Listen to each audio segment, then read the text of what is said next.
à tous et bienvenue dans cette nouvelle vidéo. Aujourd'hui, vidéo pour préparer un entretien de recrutement. Vous me l'avez énormément demandé, que ce soit les plus jeunes qui souhaitent intégrer une formation ou les un peu plus âgés qui souhaitent décrocher le job de leur rêve. Et donc je me suis dit que j'allais vous compiler mes meilleurs conseils pour réussir votre entretien. Alors ici pour le coup on va vraiment parler des entretiens de motivation. Ne vous inquiétez pas, des vidéos pour le grand oral spécifiquement arrivent, mais de toute façon quoi qu'il arrive cette vidéo peut t'intéresser même si tu n'as pas d'entretien pour une formation, parce que pour un futur job d'été ou pour un futur stage, un futur job tout court, ça peut être utile. Et la dernière partie de toute façon elle est vraiment commune un peu à tous les types d'entretiens, puisque je vais vraiment plus parler de la forme on va dire. Et donc voilà, j'espère que ça va te plaire et on commence sans plus tarder. Ah oui, si tu veux toi aussi la prochaine fois choisir le sujet de ma prochaine vidéo, n'hésite pas à venir me suivre sur Instagram. Sur Instagram je fais énormément de stories où je raconte ma vie, mais je vous y pose aussi énormément de questions sur ce que vous voulez voir et ça nous permet énormément d'échanger et en fait c'est vous qui m'aidez à créer ce contenu avec moi et ça me fait grand plaisir. Et pour ceux qui ne me connaissent pas encore, je m'appelle Claire, j'ai 26 ans déjà, je suis ingénieure en matériochimie et pour ceux qui n'ont pas encore vu les vidéos, j'ai fait toute une série de vidéos sur mon parcours, tu trouveras toute la playlist juste ici. Donc cette vidéo va se décomposer en 6 conseils principaux. Le premier conseil que je souhaite te donner, c'est plus une réflexion, c'est comprendre pourquoi tu es là. Généralement, très honnêtement, le premier conseil que l'on donne pour préparer un entretien de recrutement, c'est tiens-toi droit, parle lentement, distinctement, ne joue pas avec tes bagues, ne joue pas avec tes boucles d'oreilles, ne touche pas tes cheveux. Alors que finalement, tout ça, pour moi, ce sont des symptômes sous-jacents à un certain stress également. Alors que si tu changes ta perception de cet entretien, peut-être que ça t'aidera à éradiquer tous ces gestes parasites que l'on ne veut plus voir. Et pour ça, j'ai envie que tu prennes conscience que lors d'un entretien, tu es au même pied d'égalité que le recruteur. C'est-à-dire que oui, le recruteur il cherche à savoir si tu as le niveau pour rentrer dans cette formation, mais toi, tu cherches aussi à savoir si tu as envie d'intégrer cette formation. Dans l'idée, ici, là, vous devez vraiment être à égalité. Autant le recruteur doit te poser des questions pour savoir quel est ton projet et si tu te sentiras bien dans cette formation et si tu as aujourd'hui les compétences nécessaires pour l'intégrer, autant toi, tu dois également poser des questions pour justement que tu sois capable de dire à la fin de cet entretien si tu as envie de rejoindre cette formation ou pas. Formation ou entreprise, peu importe. Je sais qu'il peut être très difficile quand c'est genre la formation de ses rêves ou l'entreprise de ses rêves de réussir à se détacher de tout ça. Pour ma part, l'astuce que j'utilise, c'est de multiplier les options. C'est-à-dire que par exemple, je souhaite rejoindre une entreprise, pour autant je vais m'intéresser à tous les concurrents, je vais postuler partout, je vais avoir des entretiens partout. Et comme ça, d'une certaine façon, je vais vraiment changer ma vision des choses sur cette entreprise. C'est pas parce que c'était mon entreprise coup de cœur du début que ma vision ne peut pas changer les choses. Deuxième conseil que je souhaite donc te donner, c'est de multiplier tes expériences. Ça revient avec le fait d'ouvrir tes options. Pour le coup, pour les écoles, j'ai totalement conscience que les frais de dossier sont quand même à votre charge et sont quand même pas si peu chers et que donc vous pouvez pas vous permettre de passer 30 000 entretiens. Pour autant, je t'invite à sortir de ta zone de confort et à essayer de trouver par exemple un job d'été. Alors certains n'ont peut-être pas envie de travailler, mais je t'assure, c'est tout aussi important que les études. Pour moi, avoir un job d'été, ça va t'apprendre des compétences autres que celles que tu vas apprendre durant tes études. Que ce soit serveur dans un restaurant ou dans un glacier ou dans un bar, pour moi, c'est vraiment des compétences qui vont être essentielles. Pourquoi ? Parce que déjà, ça va t'apprendre à aller vaincre ta timidité et oser aller postuler. Moi, je me souviens, je te le dis, je me souviens du jour où j'avais imprimé tous mes CV et où j'ai fait toute la rue commerçante de la ville chez ma grand-mère. Et j'ai toqué à tous les établissements avec mes CV. 10 minutes après, j'avais un essai pour l'après-midi même et le soir, j'avais un job d'été. Donc, il faut vraiment oser. Alors évidemment, tu peux jouer la carte Covid en te disant que c'est compliqué. En ce moment, je le sais, j'en connais, ils recrutent. C'est en ce moment qu'il faut se bouger pour réussir à trouver un job pour cet été. Et d'ailleurs, l'excuse Covid, elle marche même pas pour tout parce qu'en vrai, tu peux même trouver un petit job de caissier dans le supermarché du coin. Les supermarchés sont toujours ouverts et je t'assure que c'est tout aussi formateur. L'objectif, c'est juste que tu arrives à avoir une première expérience dans un cadre professionnel. Ça va t'apporter tes premières responsabilités, tu vas gagner en confiance en toi. Je t'assure que moi à 17 ans, j'étais pas hyper à l'aise à servir mes premiers clients et au final, ça s'est super bien passé et j'ai trop kiffé. Les jeunes ne disent pas kiffer, Claire. Là, on sent que t'as 26 ans là. Autre avantage, je t'assure que quand tu chercheras ton premier stage, ça se verra que t'as déjà de l'expérience dans les entretiens de recrutement professionnel. Donc ce n'est que du bonus et en plus ça te permet de mettre de l'argent de côté pour payer tes études. Donc vraiment, je ne vois que des points positifs à avoir un job d'été.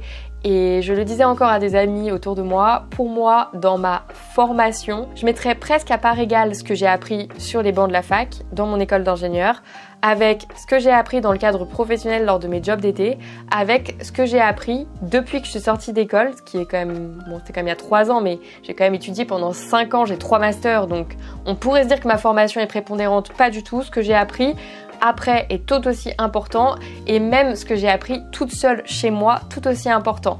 Aujourd'hui, j'ai envie de te dire que ma formation, elle me permet d'avoir 10 à 20% maximum de mes compétences actuelles. Donc, quoi qu'il arrive, aie toujours conscience et en tête que ce n'est pas forcément à l'école que tu apprendras tout. Troisième conseil hyper important, se renseigner sur la formation ou sur l'entreprise. Alors là, pour la formation, je te recommande vivement le site StudyAdvisor. Ce n'est pas un partenariat, juste c'est gratuit. Ils te permettent de contacter des étudiants de la France entière, dans toutes les écoles quasiment. Et tu vas leur poser plein de questions. Alors déjà de 1, ça va t'entraîner à mener un entretien parce que d'une certaine façon c'est t'entraîner à l'oral et ensuite ça va te permettre de te renseigner sur la formation.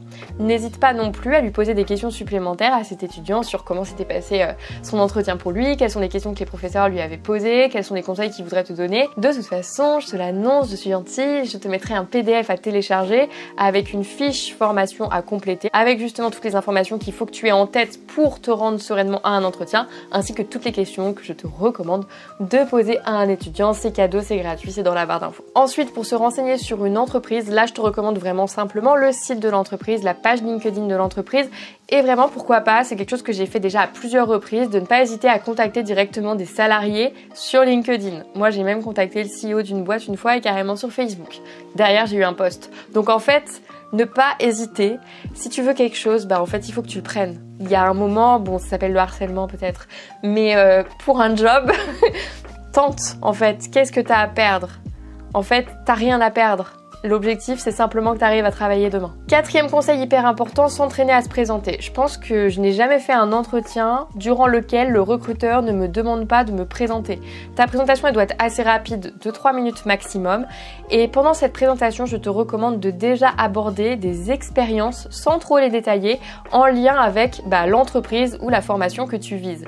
Pourquoi? Parce que ça va donner des billes pour le recruteur pour te relancer sur ce sujet. Et comme tu connais bien ces expériences-ci, eh bien ça va te permettre de facilement pouvoir en parler, de facilement pouvoir continuer la discussion et ça va lui éviter d'avoir le temps de te poser des questions que tu n'aimerais pas forcément qu'il te pose. Cinquième conseil, pendant l'entretien, ne sois pas impressionné. Alors ça c'est un conseil plus bienveillant, comme si j'étais ta grande sœur.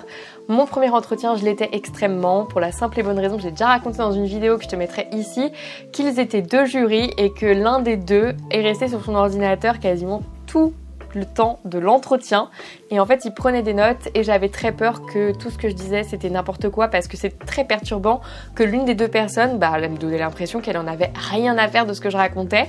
En fait, c'est totalement normal. Dans un entretien de recrutement, quand il y a 2 jurys, très souvent, il ne faut pas être impressionné. T'en as un qui est là pour mener l'entretien et à côté, tu en as un qui est là plus pour prendre des notes pour que en live, il puisse à la fin dire si l'entretien s'est bien passé ou pas et avoir tous les éléments. Donc, ne pas s'inquiéter si t'as l'impression qu'il y en a un des 2 qui t'écoute pas, rien de grave. Et conclusion de l'histoire, à ce fameux entretien, j'ai été prise. 6e conseil, commun à tous les entretiens, on va parler un peu plus de la forme. Alors évidemment, non, on va éviter de venir à un entretien en maillot de bain et en claquettes chaussettes. Ça me paraît normal. Pour autant, je te recommande pas forcément d'en faire trop. Là, moi, j'ai mis ma petite veste de girl boss. Mais en vrai, moi, quand j'étais plus jeune, mes entretiens, je mettais un petit pull, un petit jean et puis à la limite des bottines. Mais genre, c'était mon style outfit of the day de classique. À aucun moment, je me suis mis le costume tailleur dans lequel je me sentais trop mal quand j'avais 17 ans. Et même maintenant, je ne mets pas de tailleur pour les entretiens. Non. il faut que tu aies avant tout une tenue dans laquelle tu te sens bien, dans laquelle tu es confortable. Donc ça sert à rien pour faire plaisir aux recruteurs de sortir les escarpins et le tailleur pour faire too much et être la meuf incroyable alors que tu l'as jamais fait et que si ça se trouve, ça va juste te permettre de te péter la gueule en arrivant dans la salle. Donc non, on évite de faire ça, ça ne sert à rien. En vrai, je te conseille quand même pas les baskets, même si je l'ai déjà fait et que ça s'était pas si mal passé, mais c'est vrai que les bottines, ça fait quand même un petit peu plus pro. Au final, la tenue, c'est pas vraiment le plus important. Je pense que la première chose qui compte par-dessus tout, c'est très bête, c'est d'arriver à l'heure. Et pour autant, aux entretiens de recrutement, il y en a tellement qui se permettent d'arriver en retard. Je sais qu'il y en a parmi vous qui sont abonnés au retard, mais en fait, on arrête ça, les gars. Stop! Est-ce que ton temps vaut mieux que le mien? Je ne crois pas. Donc, à quel moment tu te permets d'arriver en retard? Bon, ça, c'est mon esprit très... Moi, je suis très carré, très ordonné. Mon appart, il est toujours tiré à 4 épingles. C'est toujours hyper rangé, hyper clean. Mais je sais que c'est pas le cas de tout le monde. Et ça fait que, typiquement, j'ai un train à 17h. J'ai 1 heure de trajet. Je vais prendre 1h30. On ne sait jamais ce qui peut se passer. Donc, d'ailleurs, de la même façon que moi, je sais comment je vais faire pour aller prendre mon train, tu dois absolument te renseigner avant sur le trajet que tu dois emprunter, le mode de transport que tu dois emprunter pour éviter les mauvaises surprises. Enfin, garde en tête que le non-verbal compte tout autant que le verbal. Donc ce que tu vas faire va compter tout autant que ce que tu vas dire. Et le non-verbal, ça commence à partir du moment où tu rentres dans la pièce. Donc je te recommande simplement d'être toi-même, de sourire, de marcher calmement, de ne pas paniquer. Franchement, si t'es toi-même, encore une fois, et que tu es avenant, souriant, gentil, respectueux, il n'y a aucune raison que l'entretien se passe mal. Et on n'hésite pas non plus à regarder son recruteur dans les yeux. On évite de regarder ses mains comme ça. Vous imaginez si je faisais mes vidéos comme ça où je regarde genre mes mains? Ce serait insupportable. On ne fait pas ça. Non, non, non. Et pourtant, je vous assure qu'au début, c'est pas évident de regarder une caméra dans l'objectif. Ensuite, niveau posture, bon, là, je t'invite à regarder des TED Talks. En vrai, moi, c'est comme ça que j'ai appris par mimétisme un peu. Donc, je te recommande d'essayer d'ouvrir ton buste. Donc, tu mets tes épaules un petit peu en arrière. Ça va te permettre de parler plus distinctement. Ceux qui ont fait des cours de chant le savent. Mais quand tu es un peu plus ouvert, eh bien ça te permet de mieux parler, d'avoir une meilleure élocution. Je te recommande de te tenir droit, de ne pas hésiter à utiliser ses mains pour appuyer ses propos. Après, je te demande pas de faire tout et n'importe quoi, ça serait très très chelou dans une vidéo si je faisais ça. Et moi, je sais qu'au début, par exemple, j'avais un tic avec mes bijoux et avec mes cheveux. Donc, par exemple, pour les cheveux, je les attache ou les bijoux, je les enlève. Maintenant, j'avoue que j'ai réussi à faire sans. J'arrive à ne pas toucher tout le temps parce que je suis stressée. Autre chose, je me gratte beaucoup les bras.